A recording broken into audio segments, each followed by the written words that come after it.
once again to another fantastic tutorial. My name is Dr. Wasabi, and today we do something very special. We are making the BLOB from Five Nights at Freddy's Security Breach. The BLOB is basically a upgrade of Molten Freddy, if you've ever played Pizzeria Simulator.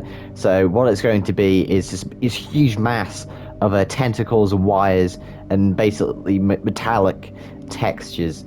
So I'm going to show you the block palette, but first we actually do need to get the dimensions of this build in order, because it is a huge build, a completely redonkulous size. It is 37 blocks from front to back, it is 16 blocks high, and it is 27 from side to side. So it is no small build, folks. If you've got a big cave, then it could fit in there. Otherwise, please make this in an open space. Otherwise, you won't have enough space to build. So, for the blob from Five Nights at Freddy's Security Breach, you will need... You will need observers, nether brick stairs, smooth quartz blocks, calcite, magenta terracotta, stone cutters, smooth quartz slabs, andesite walls, blocks of netherite, polished deep slate slabs, yellow terracotta, stone brick slabs, iron trapdoors, levers, conduits, red terracotta, blue terracotta, cobblestone walls, stone brick walls, and white stained glass panes. Now, the way we're going to do this is a bit different from how we do other tutorials, in that it's a very unique shape, so to speak. So I'm going to have a link in the description to a Sketchfab link, and it'll show you the model of the blob itself.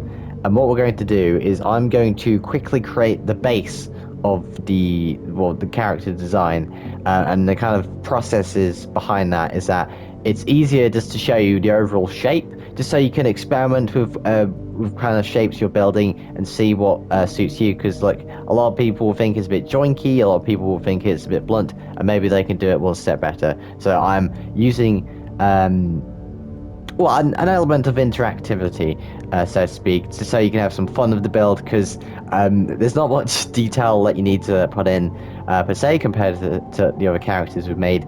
It's more of, as long as you've got the head and the different parts in, the rest of it is rather nebulous with what you're going to do with it. So the base itself is going to be netherite, and you'll understand this in a second. If you can't get blocks of netherite, so maybe you're in survival, that is okay, that's completely understandable. Try using another block similar to the texture. So let's just go into our inventory, see what's good. You could use, let's see, you could use clay, you could use grey terracotta. Yeah, sorry, cyan terracotta, that's always good. You could use grey concrete, that's always a good block. You could use grey wool, black wool. So there's loads of alternatives for you in survival if you can't build out of netherite. So, without further ado, let's get on with our brief interlude. And we are back after that short interlude. So we have the base of the body made out, so I want you to look at this very carefully. The overall arc of the model itself is, well, I'll show you a side view of it. So you see how it's almost like a hunched position over here. Now, it's very important that you kind of take down these measurements. You don't have to be exact, as I was saying in the kind of introduction.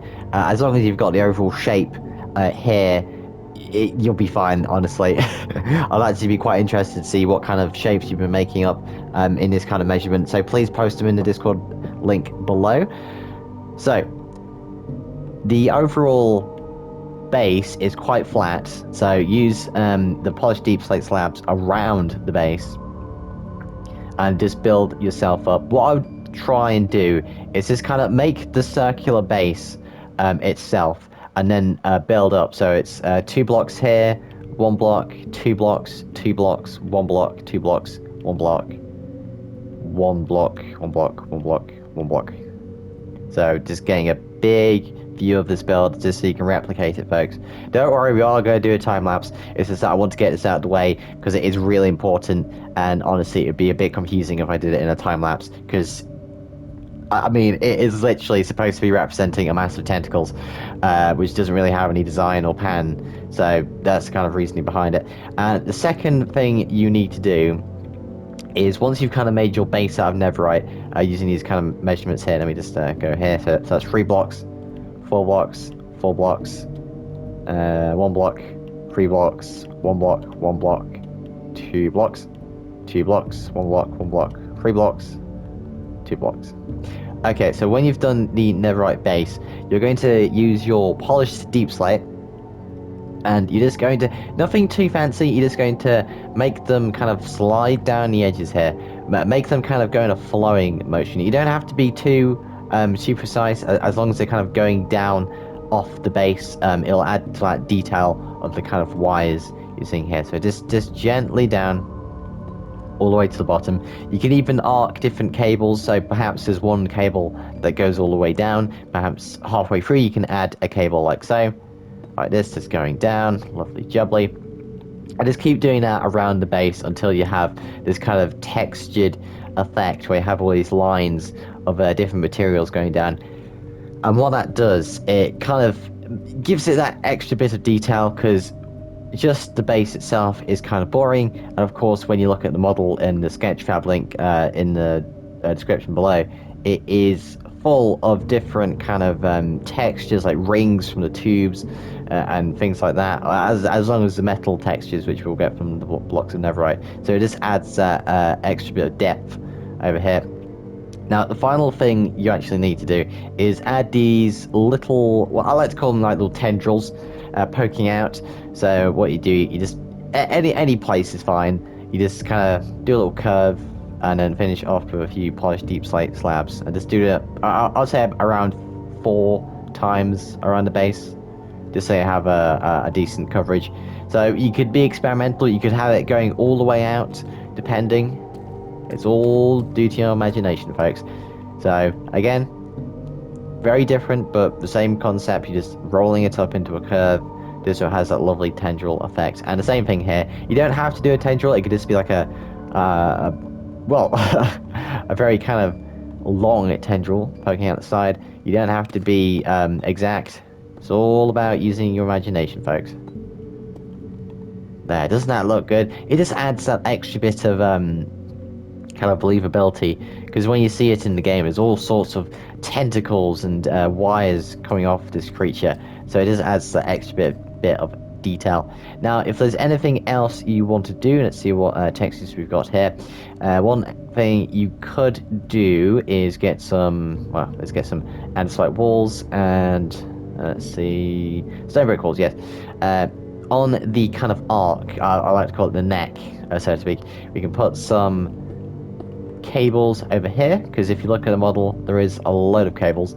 So we just add a little curve here just to replicate how it's going, and then as we go into the actual base of the body, we switch to a stone brick wall, just to kind of signify the kind of stitched together aspect of this creature.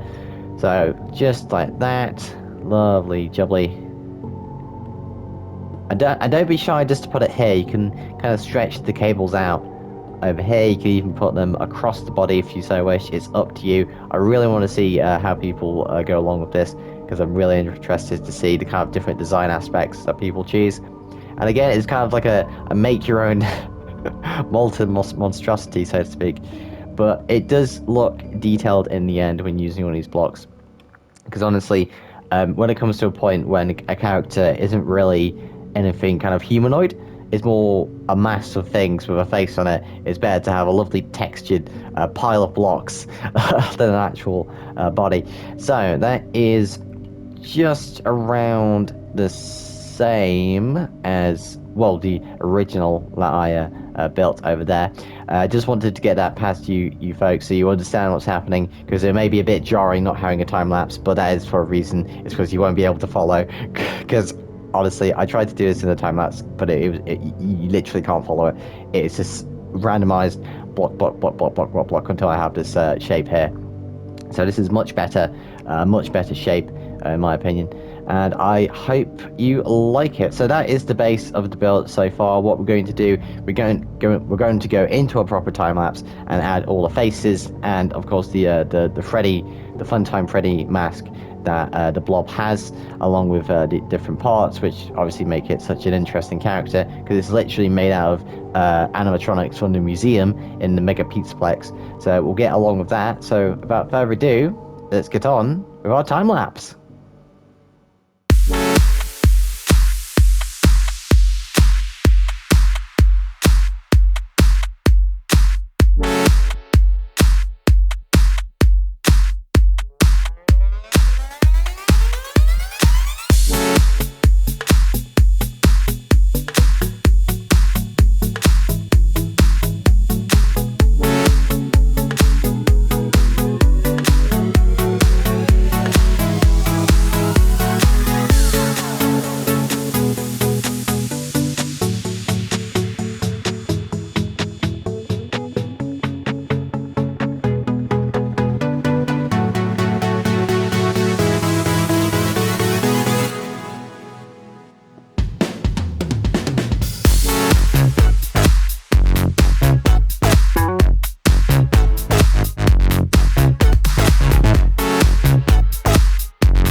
And we are back after that time lapse. Now, I do understand that this may be a bit of a different style of building and tutorials than what you're used to. So have no fear, we are going back to regular time lapses for other tutorials. It's just that this was such a, I don't want to say challenging build, but a lot of people are going to find this hard to build, and I do understand that. So this is more of an experimental tutorial, see how it goes. I think this came out pretty good. I'm not sure about you folks, but I think I nailed the kind of messy, wire-ridden kind of mess that this creature is. Now, of course, we did put some other pieces on here. So, of course, his body. Do understand that these are very kind of simplified, kind of pixelated versions of the parts. Not necessarily to tell what they are, but it just gives so much detail. This does happen a lot in builds, that if they can't figure out the exact pixelation of the piece, they'll make like a broad kind of shape with what the colors of that would be. So for Chica we did yellow, for the puppet we did black, red and white. For Mangle we did kind of pinkish for the cheek, some ear popping out and a snout, and of course for Baby we did the little dread pigtails, that's it, pigtails, I think that's what it's called, and little face over there. And of course you have these little endo hands kind of scratching out, because that's such an interesting part of the model. You have these like endoskeletons from across the games just like kind of almost clawing themselves out of the creature, which I think is such a fascinating detail. And of course we have Fun Time Freddy. Now this is just terrifying. I thought it was a good idea to put in some stone cutters, because it just replicates that kind of incisor, yeah, that's the word, incisor kind of teeth variant of Fun Time Freddy, because this is actually an evolution from Molten Freddy, who had these kind of sharp teeth edges in the mouth, but it was kind of replaced with a Fun Time Freddy mask. But I didn't want to do that, so I thought it would be a lovely stylization if we put in some stone cutters to do the teeth. Of course, we've got his snout, his eyes, which in the game are like red pupils. So I thought observers would be excellent for this, because of course you've got these little red pupils at the edge here. Now, the top hat was, believe it or not, one of the most frustrating parts of this build. It is so hard to do something so small but make it look accurate. This was the best I could come up with. A lovely nether brick stairs around. I think it looks good. Not exactly like a top hat, but it looks like a hat enough, so I am happy. So there you have it, the Blob, or Molten Freddy, aka from Five Nights at Freddy's Security Breach. I want to thank you for watching this video. It just melts my heart that you come over here to watch my content, and if you do like my content, please like this video and subscribe. It's heavily appreciated, because of course it drives my channel amongst the algorithm and spreads my content to you amazing, fantastic people. I do uploads every weekend, and of course I do live streams when I'm not looking out every weekdays. My name has been Dr. Wasabi. I want to say thank you for watching from the bottom of my heart. Good night, and of course, as always, God bless.